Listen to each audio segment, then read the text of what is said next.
So I've heard from some sources that adult collectors make up a microscopic amount of a profit for a company like Hasbro or Mattel. Okay, if that's the case, why are they trying to sell us a $350 Razor Crest or a $350 Ranker?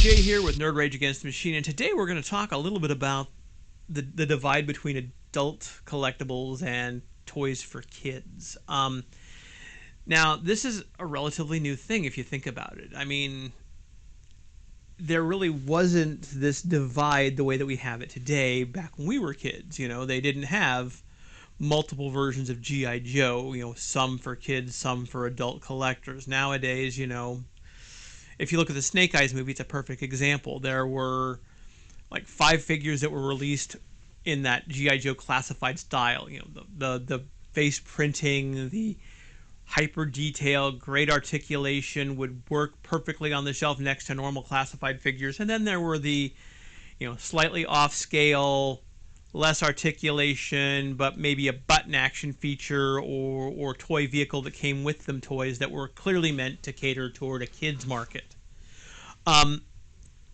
And that's kind of one of those weird things, you know. It boggles the mind how that's changed over time. Again, a lot of it is, you know, the 8-year-old who had to constantly beg his mom and dad to buy him a He-Man now is 40 or 50 and has, you know, enough, has their own income and can say, you know what, I want that. I really want that figure. I'm going to buy it. And it you know, toy companies like NECA wouldn't probably exist, or Mego or Funko today. They probably wouldn't exist if it wasn't for that adult collector market. And yet we're often told that it makes up a microscopic amount of the toy industry. A certain toy guru had supposedly, and I use the term toy guru loosely, but had made the point that when he worked for Mattel, nobody would buy Masters Universe in store. Nobody. That's why we need to sell it through this obscure, you know, subscription model. $20 a figure plus a huge amount of shipping, and it was somewhat successful originally. And with the idea of getting out as many characters as possible. Now, is that truly the way? Is it, you know, is the only way we're getting these is to jump through these weird hoops, or what I'm going to call the deal with the devil? You know, this we're willing to go through the craziest stuff to get toys. It kind of works, but again, this is because adults will buy it. Now look at He-Man today, and you see that there's 3 lines. The first line is Origins, which is kind of a mid-ground. It's kid-friendly, but also adult-friendly. It is the toy that's going to be the, you know, the adult who likes Alice Cooper now hearing his kid liking it and going, I used to listen to him in high school. Same idea. My daughter, her first real exposure to Master Universe was an A-OK video on YouTube of Skeletor on Hot Ones, taking questions and you know, burning his mouth. She thought that was funny, and then when she found out there was a cartoon and then a toy, she was hooked. But that's what that, you know, that's really where that, you know, that line goes. Then there's the Masterverse line, which is clearly squarely aimed at adult collectors. Just look at the packaging, look at the designs. You know, they're more hyper realistic, more articulated, and more expensive. And then last but certainly not least is with the new kids He-Man, there's a kids line, less articulation, more action features, and designed like that show because the characters look so very different in the kids show than they do in the other two. So yeah, I think that there is, first off, room on the shelf for both. I think this is one of those places where you have to look at it least from a corporate standpoint, as the demographic changed. The market has changed. What used to be we're only making for little kids is now we're making for little kids and a portion of adults. And that's really where these oddball schemes come in, such as the Masters of the Universe HasLab or the Masters of the Universe PowerCon exclusives or Comic-Con exclusives or even HasLab. These are all examples of ways that they can make bigger profits on potentially a smaller group, but I don't think it's as small as they think. So looking at this, look at, for example, Star Wars has a toy line called the Fleet Action, which is, again, a squarely kids line. The Razor Crest that came out for that was $40 and is still available. Meanwhile, Hasbro went through a crowdfunding system through HasLab to produce a $350 version of the Razor Crest. Now, granted, it's screen accurate, and you can give me all the defense about what a great product it is and how great it looks and how articulate and how perfect. But, I think there's a sweet spot in the middle that we tend to miss, which is, again, something we see with Origins, that sweet spot really exposed. I have collected a ton of the Origins figures. I know that I'm not the only one who is past puberty collecting Origins figures. But I also, like I said, my daughter has a fair cache of her own Origins figures because she liked them. She liked the show. She likes watching He-Man now. So, and I think there's some give and take there, and that we as adult collectors are willing to make some sacrifice to that, to a degree. Case in point with the Razor Crest. If that had come out for $100 and not been perfectly in scale, close but no cigar. I mean, look at the original Millennium Falcon. The original 78, 79 Millennium Falcon had a cockpit for two people, Han and Chewie. In the show or in the movie, it's obvious that four people can actually sit comfortably in the cockpit. It's hardly in scale. Same with the X-Wing. A lot of the vehicles were not in scale, but they were made decently enough. So, again, you could have made a $100 or $120 Razor Crest that would have probably sold the kids as well as adults and probably made a little more profit. Plus, gotten to use that tooling that you'd spend all that money for a lot more often. But again, short-term gains are still gains, I guess. And making a huge stink about this thing triggered people into jumping on it for fear of missing out, or FOMO. And we see that with a lot of these HasLab products that are coming out. The Sentinel, the Rancor, which is actually starting to fail, it looks like, at crowdfunding due to questionable stretch goals, which is, again, kind of interesting when you think about that, again, if they'd simply put this thing on the shelf at $120, fans would have bought it. Fans would have jumped on it. They would have bought it. And Hasbro wouldn't have had to have resculpted a Luke or added a Salacious Crumb or added anything. Really, just, hey, it's a Rancor, it's in a box, it's at Walmart. Do you want it or not? Well, I mean, I could definitely understand that. And a lot of people will tell you that it's also about, the time, effort, and material costs. Recently, as a parent of a girl, I was looking and seeing ads for Disney's Ultimate Celebration Castle. This is a two-tier dollhouse style castle for Hasbro's new Disney Princess line, with electronics and all sorts of gadgets, and this thing runs about $120. I find it hard to believe that the plastic involved in making something like this is that much different in scope than the plastic it would take to make a Rancor. Or, again, a slightly scaled down version of the Razor Crest for the 3 3/4 inch figures. But it's this kind of corporate logic that has never really worked well. The idea chick figures never sell. Well, then you see female protagonists sell. I remember a story years ago when Kenner did the Aliens line that they were honestly flummoxed as to what to do because, well, as we all know, chick figures don't sell. Girl figures don't sell to boys. But the protagonist for the Alien saga is Ellen Ripley. A girl. How do we handle this? And it's that kind of corporate speak that always kind of crops up, and you have to wonder the logic behind it. Especially with the idea of seeing these trends change, or not change. In the case of, like I said, with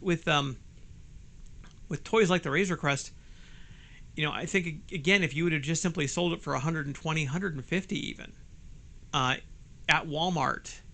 And you could have scaled it down. It could have been an imperfect scale. And I know that there were collectors who probably would gripe about that, and I don't blame them for griping, but it would make a lot more sense to have a Razor Crest that, again, is fully available at Walmart, Target, what have you, than to, jack up the price by $200 and say, get it now or you're never going to get it. But again, this is the kind of stuff we deal with. And when you think about this, again, imagine if this was a kid's toy. Like I said, my daughter's obsessed with LOLs.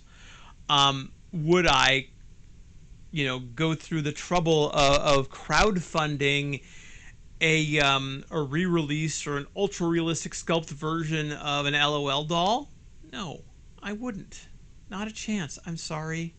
Sorry, kiddo. I love you, but no. And the reason is because, it doesn't make any sense. And knowing my daughter and her buying habits, when I walk into Walmart with her, as an example, and I'm in the toy aisle, I'm looking mostly for G.I. Joe Classifieds, Masters of the Universe Origins, maybe Star Wars Black.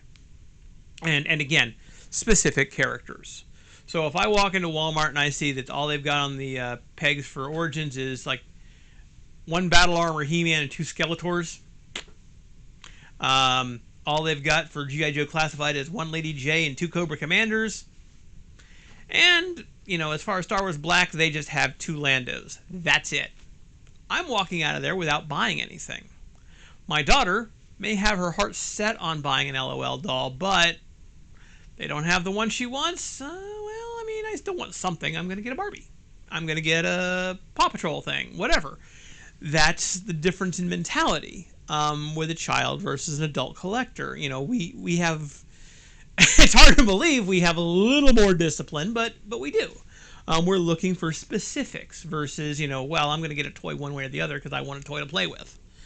In this case, we're more likely to seek out what exactly we're looking for. And if, we can find that deal, then we're going to jump on it. And that's really where this FOMO and these exclusives really play on our emotions, And Mattel had the same thing with PowerCon, I don't think you could have sold an accessory pack to Castle Grayskull like that back in the day. But you can now because, again, adult collectors will buy that. And it is something where, these kind of schemes, are obviously more profitable for the toy companies. And I get the desire to have a more collectible, adult designed, the photorealistic look of the figure versus the toyetic look of toys, having that jump in quality. At the same time, is it worth going through all these hoops to get? I, for one, have not ever backed a HasLab. I did miss out on PowerCon with the hopes that, eventually maybe some of those things will come out. I know they've got Faker coming out. I can't imagine they did all the, the tooling for Duplicat or Copycat, whatever the new cat's name is, and aren't thinking, we could sell this in stores separate and therefore still have the exclusivity of the Origins box. Same with that Horde 4-pack. They made, Hordak, Grizzlor, and two different colored guards or horde troopers, I could see them just going, you know what, let's just sell a horde trooper in white and sell a grizzlor individually, and we'll call it good. I mean, they already did that with sorceress, the all white version coming with Castle Grayskull exclusively, and now they're selling the traditional color version in store. So I guess that's the one thing is, one, I have a hard time buying the notion that we as collectors, adult collectors, are such a minority and such a microcosm of the industry that we don't matter. Now, I'm not saying that we do more business than kids' toys. No, not even close. I'm sure I'm sure we're still in the minority, but I think that minority is bigger than you might think. And you see this also. Look at Walmarts and Targets that now have these collectibles aisles, where Migos and Funkos and Nika products are all pretty much nestled in this little section of the electronics department, because again, people who will buy spend $500 on a PS5 aren't really averse to spending $25 on a remade Defenders of the Earth action figure or a Gremlins or Terminator or what have you. That's why they sell them, because they sell. So with that in mind, I think that we as collectors need to be a little more vigilant. I do think we need to not jump on these exclusives. I know it can be hard, especially with fear of missing out. I mean, I would have loved to have had the Castle Grayskull accessories pack for my Castle Grayskull, but that's life. It took me, it was hard enough to get a Castle Grayskull, to be quite honest with you. At this point, I'm just thankful to be in that position to own a Castle Grayskull, not so much to worry about that accessory pack. And again, some of these things, tooling is expensive. Why tool it if you're not going to release it again and again, or in some other capacity? Now, in the case of Hasbro, I think that's part of that oversized cost.